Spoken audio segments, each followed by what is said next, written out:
Hello everyone and welcome to another podcast episode. Now before we get into this, I'd just like to talk about something that happened recently that's really interesting. A wealthy businessman contacted me saying that he'd like to inject some cash into this project and the content that I'm producing. Now he explained it like this. He said that he can see from my work that I want to go worldwide with this content, but at the moment relatively I'm a small platform. But to make progress and to make it quickly, you do need an injection of cash, and I agree with him.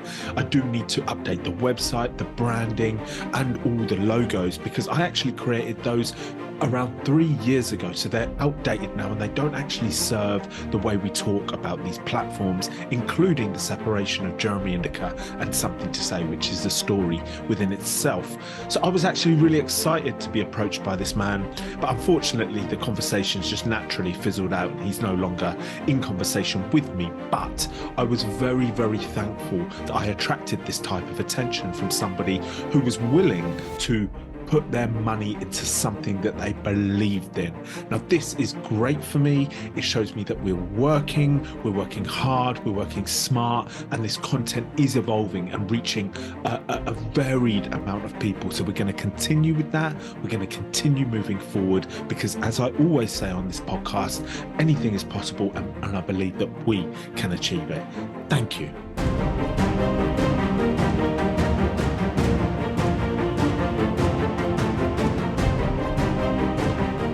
Hello everyone and welcome to another podcast episode where I have an incredible guest called Dr. Sophie King-Hill, who's going to be speaking to us about sibling sexual abuse and many topics that surround it. Now, I know that this is the taboo inside the taboo. It's what I've seen since doing this work. And I just want to open this conversation.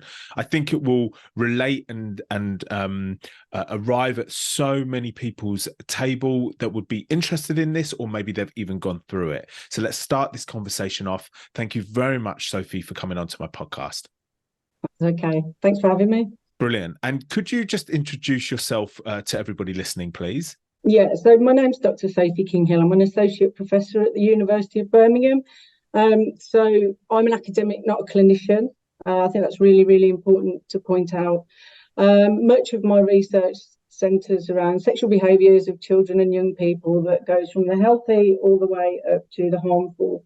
I'm a huge advocate for youth voice and for listening to young people, but also exploring these issues within the current context into which they're situated. You know, I think that's really vitally important, without shame and without taboo, so we can really unpick this and minimise harm in the long term for children and young people. Okay, amazing. And can you tell me a little bit what the difference between an academic and a clinician is? Okay, so I'm not front-facing. I'm not a medic. I don't work directly in the field with children and young people that have carried out harmful sexual behaviour. I study this topic and we work together with clinicians and professionals in the field to give a joined up approach to working with children and young people. Okay, so that's amazing. And you've given the terms harmful and healthy sexual behaviour. Would you say harmful and healthy sexual behaviour with children? Yeah. And we can talk about language after I kind of set out the issues in terms of sibling sexual behaviour. But it's very, very important when we're talking about children in this arena that we're careful with the language that we use. So in terms of if there was a child that's displaying harmful sexual behaviour, that's the terminology we would use. We wouldn't call them a perpetrator. Right. We would say they are a child carrying out harmful sexual behaviour, and that stems from a lot of the work from Simon Hackett, who developed a continuum in this area that really explored the different levels of harm that a child can display. So there was normal, inappropriate, problematic, abusive, and violent. But this is a crucial element of working in this field, that we're very careful with the language that we use. Okay, wow, that's so fascinating. I just need to quickly go over that again. So we don't call children who are showing harmful sexual behavior, we don't call them perpetrators. No. They are showing signs or acting out harmful sexual behaviour. Is that correct? Yeah, or displaying harmful sexual Displaying. behaviour. And then when we would look at that harmful sexual behaviour that's being displayed, in some situations we would categorise it using on a scale of some sort. Yeah, that's right. Okay. That's really interesting and really useful too, because there's lots of anger towards offenders and perpetrators. And I've always wondered in my own work, well, what happens when we start talking about the 13-year-old or even the 9-year-old that is displaying harmful sexual behavior? How do we even label that, or should we even? So thank you for that. So the main topic that I was really interested in speaking with you about is sibling sexual abuse. Maybe I could just let you start that discussion. Okay, so I think if we could stick with the language pick at the moment if you want to. Yes. So when I first came to this research area, so this was in 2020, we would call it sibling sexual abuse.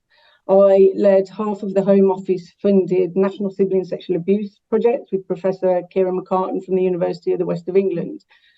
So 4 years ago, so this shows you how language evolves. So 4 years ago, we were calling it sibling sexual abuse.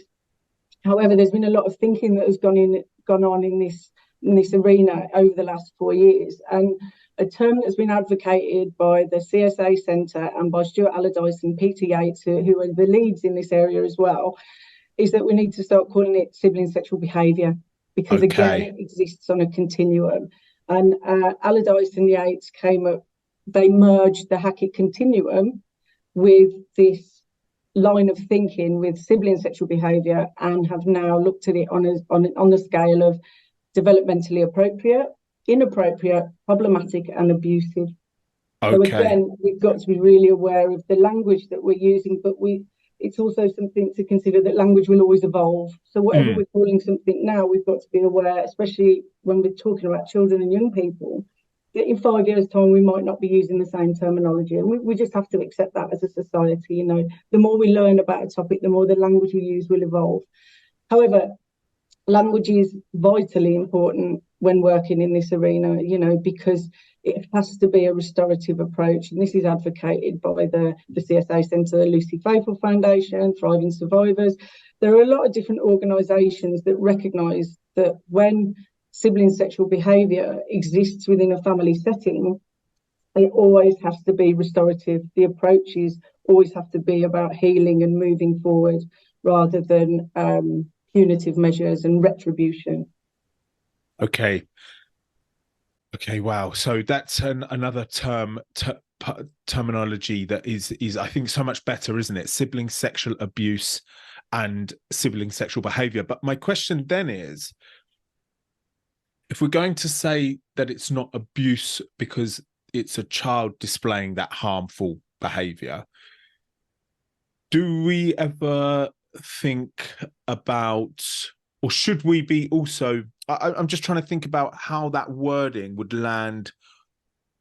Here's my question. Then do we call the person that's on the receiving end of that sexual behavior, harmful sexual behavior, do we call them a victim?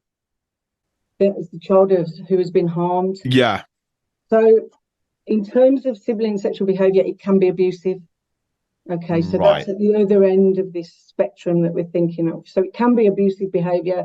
There's a lot of different key components to that, such as age difference, power dynamics, developmental,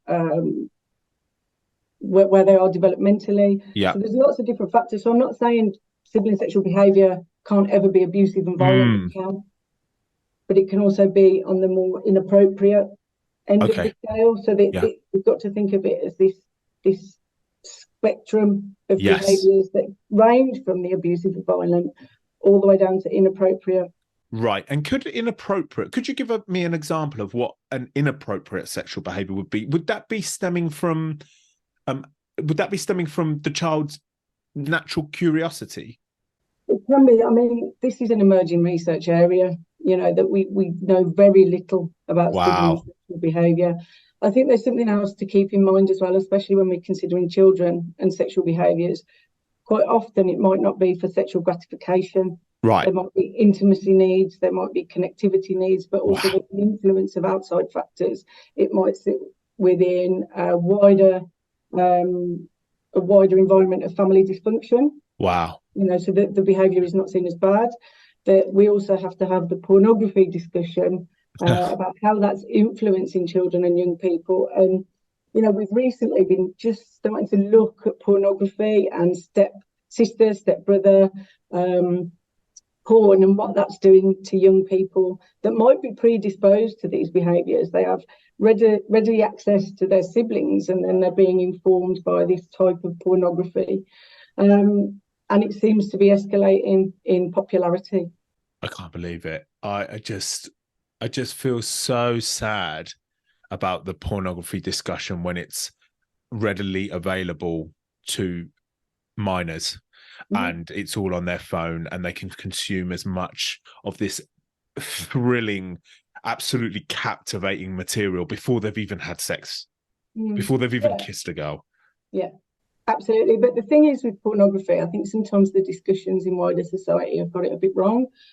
That sometimes the discussions around pornography are, don't watch pornography, we need to stop pornography. That's never going to happen. Yes, I agree. Too late. This is a multi-million-pound industry, so it's not going away.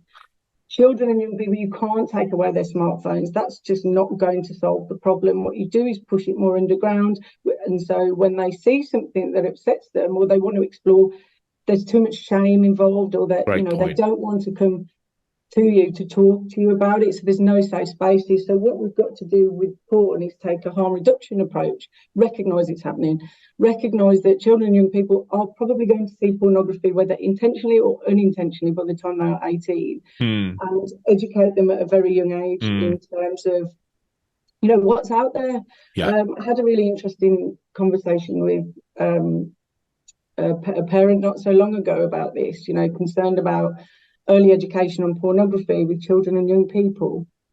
And the conversation has got to be, do you want them to see it first, or do you want us to educate them about it first? Right. And this is what we've got to recognise, especially in the arena of sibling sexual behaviour. This is a hugely popular area in pornography and very under-researched. Wow. I'm working with someone called Amy Adams at the moment. So she's studying the life course of sibling sexual behaviour and sibling relationships. And we've just been having these conversations with Kira McCartan this week about how prolific sibling pornography is and step-sibling pornography, but there's very little research out there.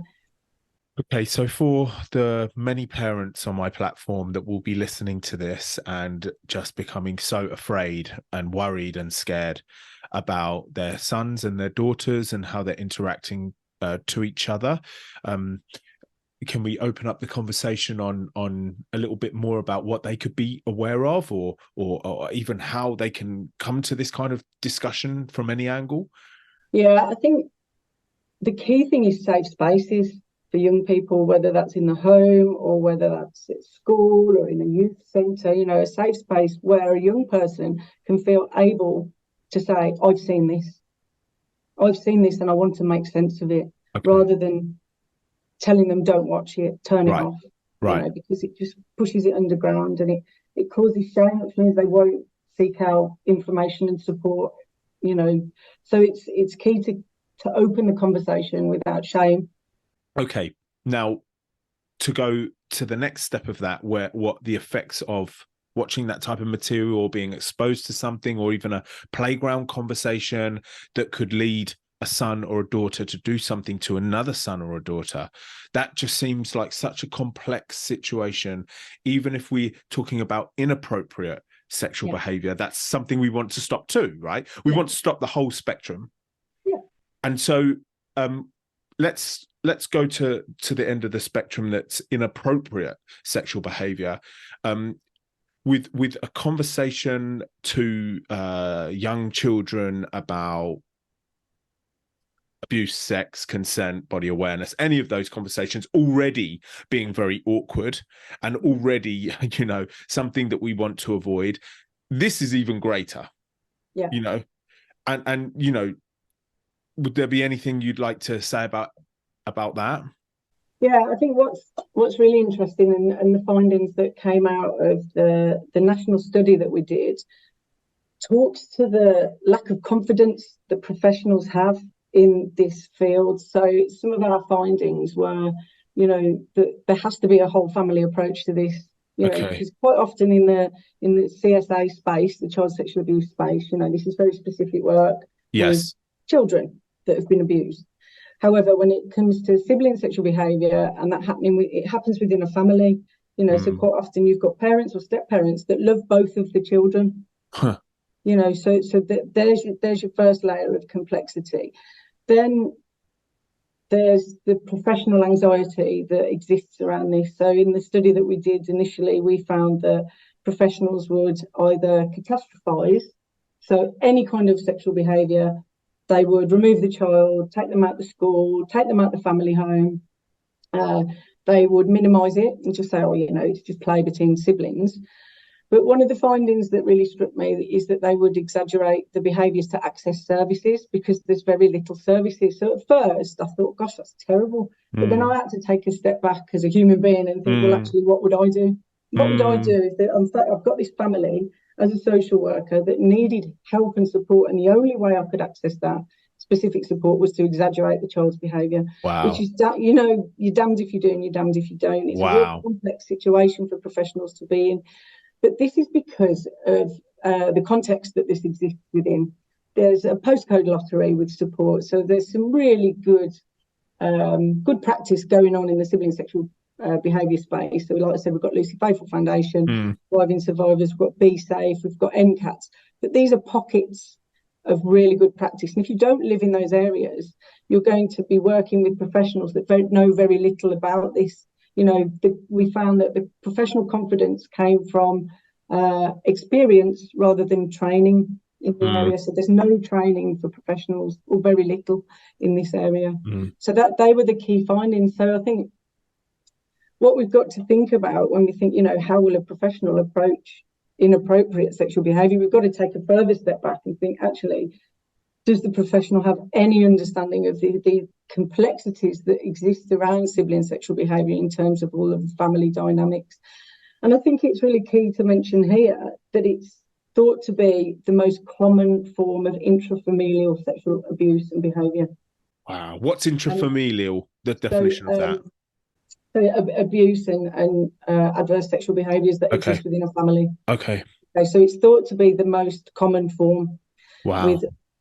We think, looking at the research, at least 1 in 5 young people will experience this. So this tells us then that's 2 children, isn't it, in the 1 in 5, But there's very little research in the area. This is an emerging research area. However, this problem has been around for a long time. So it's not a problem that's just emerged. The problem's always been there. We're just all of a sudden shining a light on it. Oh, wow. By the way, when you just said 1 in 5, which means 2 in 5. Yeah, of course. So we're in the Stone Ages with the conversation around the sexual abuse of children as a whole, is my view. And we're even more in the Stone Ages with sibling sexual harmful behaviour, sibling sexual abuse. And why is this such a taboo? I think that, there's just so many layers to that question, isn't there? I think people, first of all, can't accept within society that children can display sexual behaviours. I mean, I see that in the other work that I do in terms of relationships and sex education, sexuality in children and young people. So first of all, there's children and sex, and they're mutually exclusive in a conversation, aren't they? Even when we're talking about teenagers. Yeah. There's that element. There's also this kind of romantic idea of the sibling relationship as well. So again, it conflicts with this wider societal perspective of how the family should look, how sibling relationships should work. And then there's the added complexity that within wider society, we find it very difficult to talk about sexual behaviours anyway, even healthy sexual behaviours between adults. So it's multi-layered, and there's this expectation on a family to act in a certain way and to be a certain way. So there's a lot of pressures around that. So that's why it's seen as such a taboo. But this is what makes it so difficult for professionals to talk about, so difficult for families to talk about. But also, in terms of interventions. That's what makes it difficult, because quite often, well, not quite often, but sometimes the child who has been harmed is also the child who is carrying out the harm. Okay. Now, the child that has been harmed is carrying out harm in another situation? Oh, sorry, yeah. So the child who's carrying out the harm Yeah. to another sibling Yeah. may have been sexually harmed themselves. Yes. Yeah. So they've got this, and we're still looking at the language around this. So it's this dual status, but we don't think that's the right terminology to use. But at the moment, we're still working that out. But they've kind of got they've got a foot in both camps. And what really needs to happen in that respect is that the whole child needs to be treated and have an intervention with the whole family, rather than go to one service for the harmed bit and one service for the harmer bit. So it's, again, there's another complexity to this. I think as well, it's probably worth mentioning that we, as a result of all of the research that we carried out and all of these findings, we then developed a sibling sexual behaviour mapping tool. Okay. Which looked at all of these different dimensions. It's freely available for social workers and maybe teachers want to have a look. But it's not to be used with children and their families, but it's for a professional to step back and have a look at all of these different aspects. So to look at what abuse took place or sexual behaviour took place, family dynamics and parenting, home circumstances and housing, education, health and development, the social context, and to look at this from a strengths-based approach. So to look at the issues, but to look at the strengths and support around all of these domains, to look at the impact, and then to look at all the different levels of support that's needed. So again, like I'm saying, this is so complex because it sits in a family. So it needs a family intervention, but it's also complex because it's multi-systemic. There's lots of different areas that need exploring. Okay. And professionals need very specific action points going forward that are unique to each of the families that they work with. So this is what that mapping tool we produced. So I produced that with Abigail Sennon, and we're looking at moving that forward and developing that further. Okay, and we'll put the link in the description for that mapping tool for anybody who wants to check that out. When we start talking about the child that has been on the receiving end of that harmful sexual behaviour, or even the other side of the spectrum, which we're calling abusive sexual behaviour, right? For that, let's say, young boy or young girl, and let's just say for this example, it was an older sibling that did that to them, or even, around their age, doesn't matter. I can only imagine how confusing that must be for that child, because, it's your brother, it's your sister. You're meant to have a brother-sister relationship, but now you've had all these things done to you. And is there anything about that you want to say? Yeah, so like I said, Amy Adams is looking into this more specifically, but when we look at the sibling relationship within a sibling sexual behaviour context, that isn't everything about the sibling relationship. So they might watch TV together, right? They might go to the park together, so there'll be like a whole picture of things they like about their sibling and they enjoy, but this will be a component that they don't. And don't get me wrong, it can't always be a process where everybody stays together. Sometimes it is right for the child to be removed. Sometimes it is right for them never to kind of come together as a family again. So I'm not sitting here saying this is a perfect scenario of getting a family back together. Sometimes that's not the right thing to do, but it's very context dependent and specific to each family. But you're absolutely right when you talk about the sibling relationship. There's a complexity around that as well, because there will be components, or there probably are components of the sibling relationship that they like. Yeah, the play, like you say, they're going to the park, they're watching the movie on the Friday night, they're best friends. But then there's this, might be. Yeah. But there's this, like you said, there's this component to the relationship that is harmful or abusive. When it comes to the abusive end of the spectrum, we're talking about younger children. When does the category, when are they not categorized as children? Is that 16 or 18? This is such a complex debate in this arena. So in terms of the United Nations Rights of the Child states that they're a child until they're 18. Okay. Okay, so in terms of sibling sexual behaviour and abuse, we have to treat them as children under the age of 18. However, in the other arena that I work in terms of healthy sexual behaviours in adolescents, this is a very different conversation. In this conversation we're having now, they're children up until the age of 18. Mm. But also I think we've got to remember that sibling sexual behaviour and abuse quite often isn't disclosed until people are adults. Mm. And that's because of a number of factors. There's the taboo around it. They may not want to disclose because of the issues it will cause within the family. They might not want to disclose because they don't realise that it's an abusive or an inappropriate behaviour because it exists within the wider family dysfunction. Okay. And this is where really good, early, robust relationships, sex and health education comes in. So if we're educating children from a very young age, they're going to be able to recognise this a lot earlier. So there's a lot of different elements to why people don't disclose until they're adults. But when that happens, what we found in the research is that it's had a real detrimental impact on their life course because they haven't disclosed early, because the support hasn't been put in when they were children, you know, so it's sent their life course on a very different track. And that's something we have to bear in mind as well. With sibling sexual behaviour and abuse, my area of expertise focuses on the under 18s. However, there's a huge area of research and support that is needed on the other end of that for the adults that are disclosing, for both those that have been harmed and those that harmed when they were children. Wow. And this is a piece of the puzzle that is missing. Wow. In research, is getting the voice of those children that have harmed. Wow.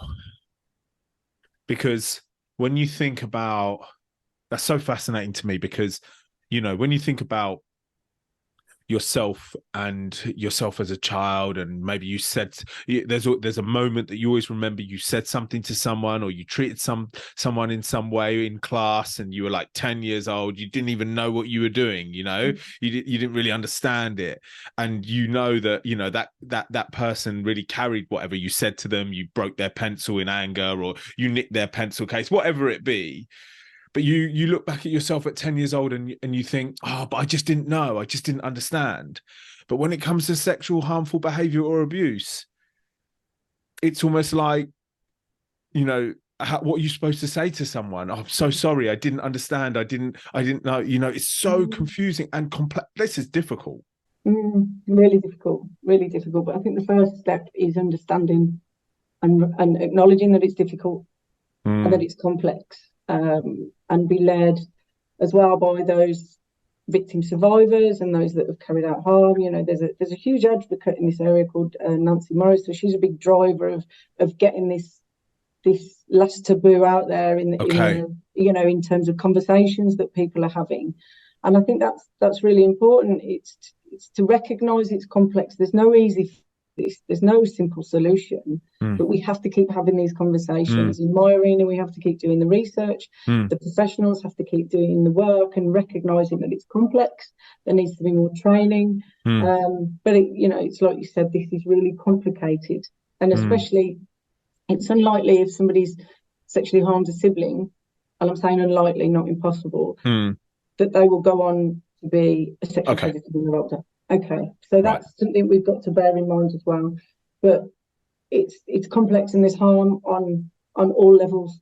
Wow. And with the wider family and other siblings that are within the family. Another complexity to this is, how do you define a sibling? Okay. Continue, please. Yeah. Okay, so a sibling, in our research, we asked 30 professionals how to define a sibling when working with sibling sexual behaviour and abuse. And everybody said something different. So how do we define a sibling? It's one of those terms we use all the time, but actually when we try to pin it down, it's really fluid, it's really difficult. So is a sibling, do you have to have the same biological mother and father? Or can you be half brother, half sister? Or half sibling? Can you be a cousin that's been brought up with you in the house? Can you have a sibling that doesn't live with you and comes to visit? So same mum and dad, but lives in different houses, then comes to visit. Can it be a foster sibling? So again, there's an added complexity. So Yates and Allardyce advocate that you always ask the child how they would define a sibling. You know, is this someone you would call a brother, a sister, a sibling? But again, if you can see the added complexity there, again, you know, what does sibling actually mean? Even in wider society, what does that mean? You know, but when we bring it into this arena, it becomes particularly difficult. Wow. And when you asked me that question, my instant reaction was, well, of course, it's just the blood relation, right? I didn't think about having different dads or having different mums, or like you say, two blood relation. A foster brother or sister, or a cousin that's always lived with you. How is it for parents, you know, that have doing their best as parents? They've managed to successfully create a great family home, loving environment, and then they find out that this has been going on upstairs behind closed doors. Yeah, it can be especially crushing for parents because you love both of the children, and you can see that the act is wrong, but you love your child. But there's very little support out there for parents and carers in this area. You know, there's very little avenues for them to go to. Also, you know, there's that added stigma of feeling that you might that you've failed as a parent if this is happening, because we're not talking about this in wider society. There's no support. There's very little support groups out there. There's none really that I've heard of. Where parents can go and talk this out and unpick it. But this is why we advocate, you know, it has to be a whole family approach to intervention. This has to be the family that's working together towards healing. Right. But again, like I said, there's the postcode lottery. There are some really good pockets of good practice where this is carried out. And then other times you're lost and the child is removed from the home and they're treated as a sex offender. You know, so it depends where you live. But there's very little support for families. And there's also the wider family as well. It might not just be the parents that are affected by this. There might be other family members that are affected. And when we talk about the whole family approach, I'm not just talking about like the nuclear family. You have to be led by who you're working with. So they might have, I don't know, an uncle who's really close or an aunt as well. You know, that they count as the family, and that's the family this family ecosystem that needs to be accounted for as well when it comes to healing.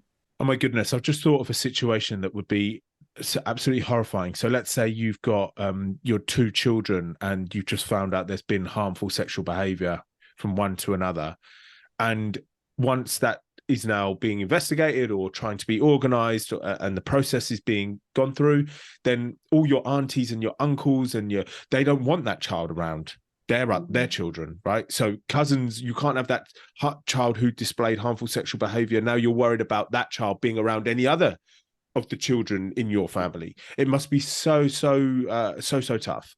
Yeah, definitely. And you know, we tend to, like I said, some professionals do it in this arena because of the lack of training and knowledge. They'll catastrophize, but we tend to do that anyway within wider society. Yeah. Things like this because of fear, because it's a taboo, because of the lack of understanding. I'm not saying that there shouldn't be safety parameters put in place. There absolutely should. That should be first and foremost. Okay. You know, so safety planning should be part of an intervention. Like what type of safety parameters? Well, it depends on the behaviour. Okay. This is completely contextual. Yes. We're thinking about, you know, where do they sleep at night? Right. Where do they play? Where are they on their own? You know, these things, but it'll be different for each family. Yes. But that's what I mean, you know, and the type of behaviour and why the behaviour is happening. All of these things need to be taken into account rather than demonising the child. Yeah, okay. There's a couple of places I want to take this. When it comes to harmful sexual abuse, or sibling sexual abuse, the other end of the spectrum, could you say that it's more learned than they just came up with the idea? Is that an answer? Is that a question that could be answered, or is that? There's not enough research out there for me to answer that Yeah, yeah, succinctly. You know, yeah. and I think, you know, if we look at the work of Simon Hackett in harmful sexual behaviours in children, there is no one type Right, of child. There are no key indicators. right. But we need to do more research in this area to Yeah, find out actually yeah. are there reasons why. But like I said, we've got to bear in mind that quite often, or you know, it's not always for sexual gratification. Yeah, that's It really might be the interesting and a norm. great point for us to understand. Yeah. So if it's not always for sexual gratification, because let's say they're prepubescent, as an example, then what is the driver? Might be intimacy, might be feeling close to somebody. It might be something Right, they've seen in terms of pornography. It right, might be they're situated within a dysfunctional family unit. right, So behaviour such as this is the norm. right. Okay, okay. And you know, it draws parallels to the work that I'm doing with my own story, going around and telling it, because you know, we're all desperate to know the common signs, what the grooming process is, and it's just so complicated. With every child it's different, because the child is different, the offender slash perpetrator is different, and so it's a very complicated situation. Are there any, I know that we're as we mentioned, so in the Stone Ages and at the beginning of this research, are there any statistics that have been drawn up on this? The question I really want to ask is it mostly boys on girls? Yeah, I think that the research is indicating that it is, but again, it's early stages in terms of what we're looking at now. And as well, in a post-COVID world, we live in a very different world where a lot of behaviours have been pushed online as well. So we Yeah, need to embrace this, but also, you know, when it is girls that are carrying out harmful sexual behaviour towards a sibling, that's another layer of taboo. So that's right. another thing that really isn't talked about a lot. And that's the same as any kind of sexual abuse when it's carried out by a female. Yeah, There's an extra layer there as well. yeah, And that's something we've got to take into consideration when we're looking at numbers and we're looking at, yeah, you know, it might be boys that are carrying it out. The chances of people coming forward are lower if it's a female doing it, and yeah, also it tends to be more minimized as yeah, well. yeah. Okay. Would you have any advice for me as I go around and speak to students, right, which is growing for me now, and the structure of what I present to these students, which is year 7 and above, right? So age 12 and above. I don't do ages younger than that because I don't feel like my material is suitable for them yet. I'm still working on that. So let's say we take a group of year 9s. Yeah. Now, after actually just during this conversation, and I know after this conversation, it's almost like I want to put a little bit of something in about this, right? So the structure of my presentation is storytelling at the start. The first half is storytelling. So I just tell my story because I think that's valuable, you know, for people to hear real life accounts and inspirational too. And then afterwards, I talk about things like, you know, what's your behavior like online? What do you reckon about this? What do you reckon about that? Because I want them to get into a conversation where they're like, oh, I want to answer that, and, you know, get involved, create a constructive conversation. I would love to put something in there about sibling sexual behavior / abuse. And do you think, first of all, do you think that would be valuable? And do you think that, or do you think that would be too much for them to hear? It's not too much for them to hear. I mean, quite often we deny children their agency. Right. Children need to hear this from younger than year 7. You know, I'm a huge advocate, like I said, for early relationships, sex and health education. I might have to think about this and come back to you on it, but my initial thoughts are, yes, absolutely, we need to talk about it, but there has to be the safe space afterwards if Right. children are going to come forward. Yeah. But yeah, it needs to be acknowledged. It needs to be talked about. It needs to be spoken about in the context of consent and how people make you feel, and about social taboos and stigma. But for me, if you're talking to children about anything in child sexual abuse arena, there's got to be this pickup space after, and are the staff ready to do that? Have you got all the signposting ready? Because there's lots of, like I said, things online where children can go. So I think initially, I think we need to be talking to children and young people about it, but we can't leave them with it. Right. Yeah. There's got to be a follow-up. Yeah, so the conversation is extremely important that we have with them, but the safe space and the follow-up and the support system afterwards for anybody that does want to come forward needs to be there too. Yeah, and to explore this discussion. So, if you're talking about this to children and young people within a school setting, can the teachers then pick this up in a session afterwards? Yeah. In a very specific session, about family dynamics, about siblings, in that wider context. About expectations, but also in the same respect, we can't deny them their agency. We quite often think that they're empty vessels. And we know best, and we don't. No, we really don't. Especially with young people. I'm 44 now. I know nothing about their world. They should be leading us. They've got the agency. Yes. So we should absolutely be talking to them about it, but we can't just leave it with them. Yes. Yeah, I find what you're saying very inspirational. So when we are encouraging parents to talk to their young children about private areas, body awareness, consent, and those conversations, I'm going to say now, after learning, continuing to learn from you, that we should also put in there, that doesn't just mean with you and a stranger, or you and a mate, or you and someone older that you're talking to. This is between you and everyone, including everyone in this home. Yep. But these conversations for some people are notoriously hard to have with their own children. Yeah. Because we live in a society that doesn't openly talk about sex. Yeah. And sexual behaviours, that there's this huge amount of shame anyway coupled with it. And, if you're 10, you might not want to hear your mum or your dad or your carer talking to you about sex. You might just want to crawl under the table. Yeah. But it depends how it's framed, and we can't be heaping all this onto the shoulders of parents and they're thinking, oh my gosh, we've got to talk to them about this and I feel really uncomfortable. Because if you feel uncomfortable talking about this, the conversation won't be productive. Yes. However, this has to come from lots of different areas.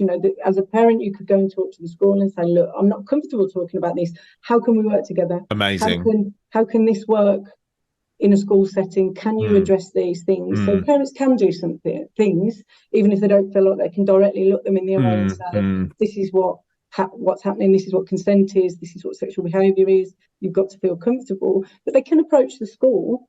They can approach the school and be part of developing policy in the school policies, in talking about this kind of thing. So they can be proactive in looking for the spaces where their children can talk about it if they feel they can't. Right. So it's not like a dead end. There are ways to do it if the parents feel they can't do it themselves. Yeah, that's brilliant. That's brilliant. Can you talk to us? Can you bring us some more of your research or the latest things that you're working on, or anything else you'd like to bring to the table? Well, yeah. So I'm working on quite a lot of things. Yeah, please. I think one of the main areas of my work at the moment is relationships, health and sex education. Okay. We're currently waiting for the new guidance to come out. I'm a huge advocate of very early education in this space because it can be a really good safeguarding mechanism. Because of the way that media is at the moment, children are seeing things earlier and earlier, and we've got to get in there quick to support them. I do a lot on masculinity. Okay. And misogyny. So how all of this is interlinked within society, and this kind of links back to all of the conversations in this area. That some people find these things very difficult to talk about. So yeah, there's quite a lot in this arena that I'm doing, and one of my main passions is youth voice and listening to young people and being really driven by them, and they should be leading. But we have the platform, so we have an obligation to amplify their voices, but we have to understand that we know nothing in this space. Okay, so the sibling sexual abuse subject is not your only subject that you research. Now, what are you doing? What's the latest things that you're doing with that particular subject? With the sibling sexual behaviour? Yeah, so we're looking now more at the influence of pornography. Okay. We want to know next, what type of behaviours are being displayed. Mm. What's going on between the siblings. We need more of an understanding on the life course impact. And Mm. the key missing part of the puzzle is the voice of the child who was harmed. That's where there is no research. Because nobody's coming forward. No, and it's really ethically, it's a really difficult one to negotiate. Okay. If you talk to adults that carried out harm as a child, that's going to have to be through an agency that already knows of them, or do you have to then disclose? It's difficult to talk to children and young people, not impossible. So it has to be constructed properly. But that's something that, we're looking at in this field as a whole, capturing that voice and looking at the reasons behind why this behaviour was carried out. Is it possible for you to explain in some way what actual acts would constitute for different parts of the spectrum? Oh, it's really difficult to do that. I did, it's when behaviours are listed, it becomes. You think it's not helping the conversation? No, and I'm reluctant to do it because which is absolutely fine. If I say a behaviour is inappropriate, and yet a professional and a child is thinking that this is abusive, power dynamic, it skews that professional judgment. So to have a kind of prescriptive list, I think would be unhelpful rather than helpful, because it takes away that professional judgment. It's very interesting. Yeah. Yeah, it is. Yeah, you really got my brain thinking then. So, what are the parameters that a professional will use to put the behaviour/abuse on the spectrum, or do they even need to do that? Yeah, I mean, it's a useful framework for them to use as a thinking tool in terms of power dynamics, impact on the children, the behaviour that's being carried out. But also they've got to look at all those different dimensions that I mentioned earlier that are in the mapping tool. So education, housing, health, social context, family dynamics. So these are the things they should be looking at, but it's listening to the child who has been harmed, but also bearing in mind that the child who was harmed needs the support as well. Okay, and where do the complications come? Are we saying that early intervention, if we can get to the child as soon as possible, meaning once the situation is over, let's say the situation is over, and the child is now growing into a young adult and then an adult, the earlier we can get to them, or the earlier they speak out to address the situation, the better. So, to get to them at 20 years old is better than 30 years old. Yeah. Right. Something that I'm really interested in when I think about my own story is I started, first time I spoke out about it was 27. Now, I wonder what you think about this, because I'm thinking, if somebody had said to me at 17, you were sexually abused, do you remember? Right? I'm not sure I would have been able to handle it at that age. So I do agree that, there's a conversation here. If the earlier somebody speaks, and this is a complication I have in my own work with speaking to these students, because essentially when I go and tell my story, what I'm saying to them is, if this has happened to you, reach out, we can help you. But is there a complexity where, like, at a certain age, maybe earlier ages, you're not ready to handle that trauma? Yeah, and it's a really valuable point, isn't it? But I think as well, if we're saying to children come forward, there's got to be the support structures in place. Yeah. They come forward and there's nothing. So there's got to be that understanding and the support ready as well for them. So, but that again is another complexity to this whole issue that needs a lot of thought. But it is better for them to come forward sooner, because the research is showing us the longer it goes on, the more it impacts on their lives. Yes. Okay. And that's for me, that is the great point of it. You know, the longer it goes on unattended to, whether that may be too much for that 17-year-old Jeremy to hear rather than 27-year-old Jeremy, in that decade of it being uncatered for or unsupported, things would have happened that we could have prevented in personality. Possibly. It's always it's never a definite answer. Okay, here's a question that is like I wouldn't even know how to answer it. I don't even think we could ever answer this, but do you think that sibling sexual abuse has been around forever, or it's a new thing to modern life? It's not new. Okay. It's not new, so it's been around for a long time. It's just it's the research that's new, and that we're recognising that it's endemic. I don't know if it's been around forever, but the concept of children has changed, and it's the 17th century as well. So we how we think about children, how we think about vulnerability over the years, and how we think about the family unit. So, for example, pre-17th century, the concept of children that we have now didn't exist. Wow. So it's very difficult to answer that question anyway, because there's complexities around how we define family, sibling, child, and how they are socially constructed. Okay, so in my ignorance, please excuse me, are we saying that like in the 17th century, for a 15-year-old to be married off would have been normal, something like that? Is that it?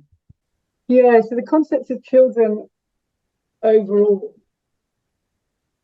is relatively new in history. It's not a biological state of being. We've got infancy, and then they were generally seen as young adults. I mean, we used to send them up chimneys, didn't we, not so long ago, and they used to work in factories.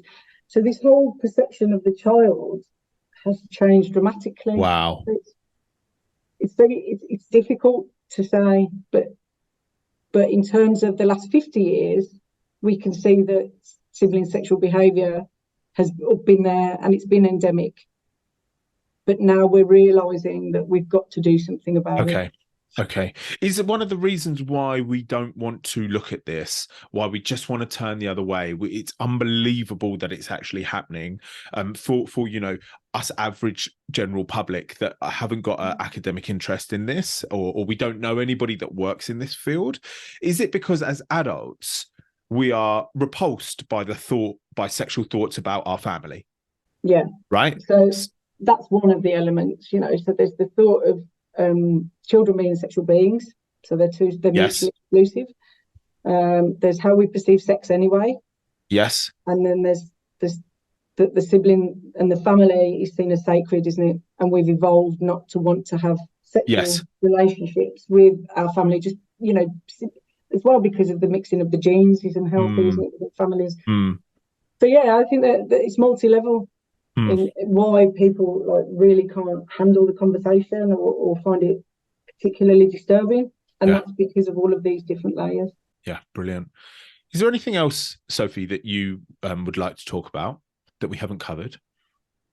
No, I think it's just bearing in mind, that when this happens within a family unit, that's a family that's suffering, that's children that's suffering. Yeah. And to condemn and to judge is really damaging. And unhelpful, and we've got to approach this problem with compassion, first and foremost, and also, recognising that how important healing is for everybody as a whole family. Yes, I completely agree. I found everything that you're saying super interesting, and I've learned a lot. I'm going to watch this back quite a few times myself because there's so much information in there. Thank you for that. How can people find you? Is there anything you'd like to direct people to? Yeah, so all of the work that I've done in the sibling arena is on my work staff page. So if you just put my name into the University of Birmingham, that will come up. That's where you can find the mapping tool. I'm on Twitter, Dr. Sophie KH, LinkedIn, and Instagram, Dr. Sophie King-Hill. So you'll find me because I think my surname's quite unusual. So if people just put it in, I'm sure they'll find some of my work in this area. That's brilliant, Sophie. Thank you so much, and I appreciate your time. Well, thank you. Thank you. Okay, so I wonder what you think about that conversation now that you've got to the end of it. I was really pleased with how it went. I was also really pleased that somebody like Dr. Sophie King-Hill would come onto my podcast, an academic working in this field, to come and teach us and give us an insight into the research that's being done currently. But also, as you heard throughout the podcast, the language that we should be using. Because as I open this podcast with, this is a taboo topic inside an already taboo topic. Now, please don't forget about the websites, jeremyindica.com, somethingtosayofficial.com. Check them out. Please hit those like buttons, the comment buttons. Please rate this podcast. It all helps with kicking the algorithm into gear. We are seriously moving forward with every single conversation that we have on this podcast, and I thank you for the support. See you next time.